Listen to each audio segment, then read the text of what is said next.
DJDUBL.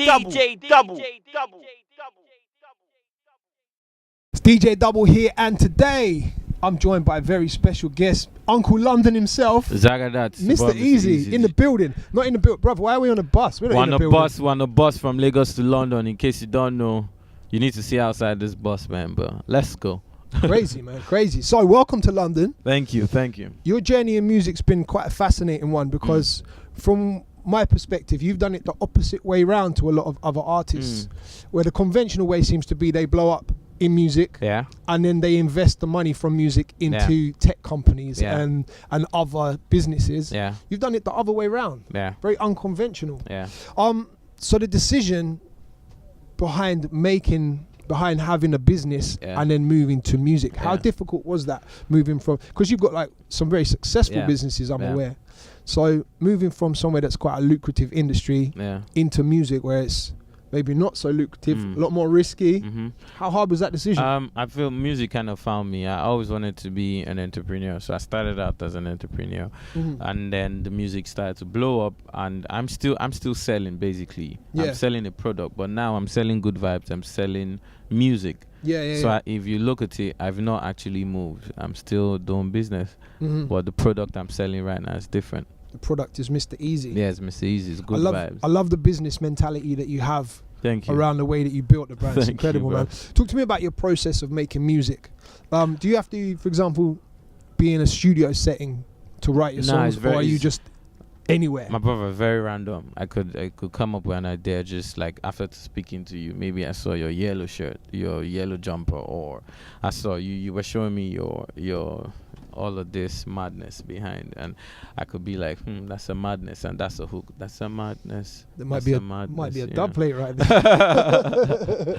there. In my opinion, you kind of changed the game and a little bit with how you've entered the music business, and not only that, but the sound of Afrobeats, because you very cleverly merged the Ghanaian sound with the Nigerian sound, which quite traditionally they were very separate, two completely different scenes, but you've run in and kind of just blurred all the lines. So in doing that, was that something you wanted to do? Because I'm aware of, like, you were born in Nigeria and then raised in Ghana, right? So was it you wanted to merge the two cultures, or did it naturally just I think it was more of naturally. It's who I am. Like, growing up, so I left Nigeria to school when I was 15, you know, and then when I went to Ghana, I was all alone in Ghana and soaking up the vibes. So I'm immersed, like my person, I'm a fusion of both places. So I can't do, that's all I know, you know. And the same way when I get into a city, I soak it up. Just the same thing I've done in London now. And hence you have Lagos to London, and I'm trying to soak up vibes from Accra and from Lagos and merge it up with vibes from London. Like is interesting, keeps it interesting for me, and hopefully people get it. You know what? One thing that I think is incredible about your music is it's managed to reach outside of the Afrobeat genre. I'll play clubs in the UK, like sometimes bigger, more commercial clubs, and you see, like, even like more predominantly white crowds, and you see them all singing the Mr. Eazi lyrics.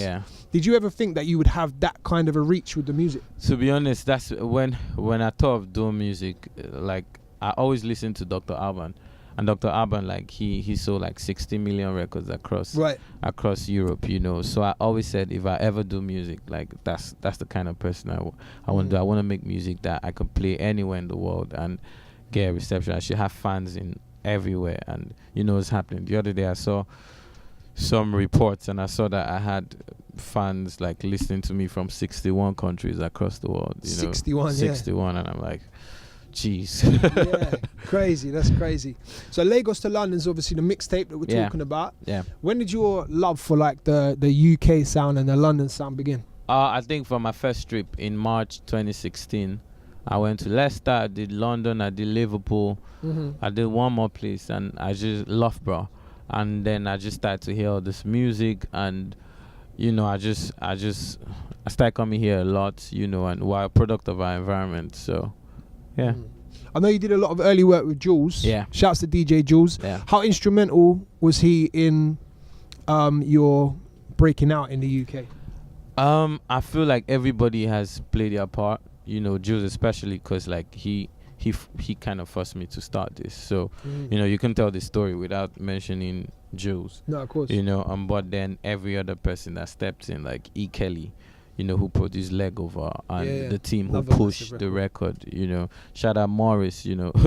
Morris has been pushing my record since Skin Tight, you know. So, and Helen, same team who've been like, you know, when I first came, reached out to them and said, yo, what do you think? I want to push this in the UK. I actually reached out to a lot of people. Yeah. And then a lot of people were kind of not sure, but they just like, yeah, we'll do it. So shout out to everybody from Jules to Morris to Helen to DJ Edu to yourself to like, yo, I can go on and on. Yeah. So talking more in depth about the mixtape then, I noticed you only had 3 tracks on there without a feature. Yeah. Why did you decide to go so feature heavy? So it's a little bit of what I'm doing right now. So there's this thing I do, it's called Dirty Rave. And at Dirty Rave, what I do is I'm the host. Right. I'm the host and curator. Okay. So I think from hanging out with Diplo, and you see Diplo takes the curator role a lot. I think one day I will make a project where the only thing I say is Zagadat. I just like executive produce and put it together. I promise like on a Diddy vibe. Right? Yeah, I'm telling you, you're gonna see that. So that was the reason, and I feel like with every collaboration, you're bringing me into your world, I'm taking you to my world, and we could switch vibes. And it makes it authentic. Like, you know, if I'm talking about paintings in the London town, like, and I have gigs on it, then you know it's legit. 100%, exactly, man. Definitely. Open and Close with Diplo is another great record. Yeah. Talk to me about signing to him and like your first conversation with Diplo. My first conversation with Diplo, a lot of fans tagged me. He was playing Legover. And then I just reached out to him, and I was in the US, and he's like, oh, come on, let's make music. We went there, we didn't make music, but we just vibed, and it's been vibes since then. I've played shows with him. We have so much music together, like you know, I think it's just one of them ones that was supposed to happen. And of course, linking with gigs, you just mentioned London Town. Yeah.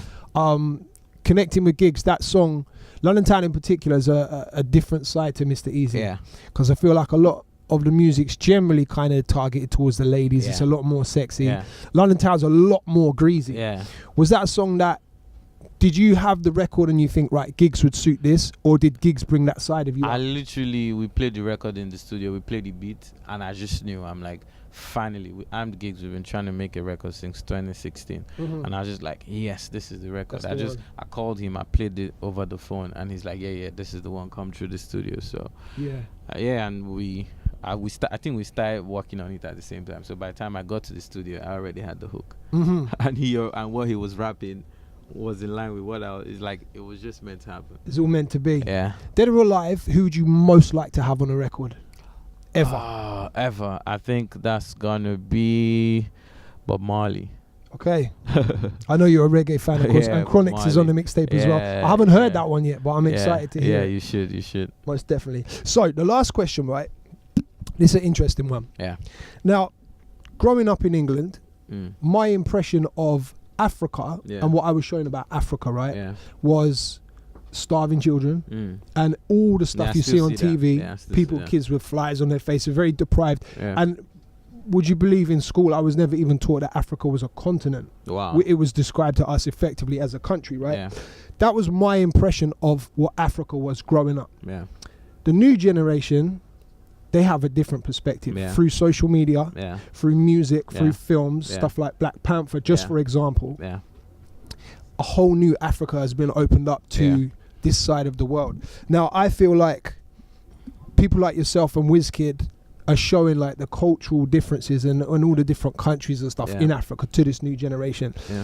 Do you feel like you are in a position now where you are really making history and changing the world's perspective of Africa? Does it feel like such a big deal to you, or? I feel is a big deal to change the narrative, you know, and so that's why it's very important for me for collaborations, like, and to always, you know, let people know that I'm first of all African, I'm first of all Nigerian, and Nigeria is in Africa, exactly, and then I grew up in Ghana, And then when I say, oh, I shot the video in South Africa, like property, like you're seeing, oh, that's in Africa. He shot it in Africa. Like I shot this video in Nigeria. Like, oh, that's so it's like really, really important for me to change. There's so much going on in Africa, and if I could do my little bit to like show the world that there's so much. Like there's so much. You know, I'm blessed. I'm blessed to be in that kind of opportunity. It's like you're making history, man. It's crazy. Yeah, you know, you never know till you look back. Yeah. How do you want to be remembered?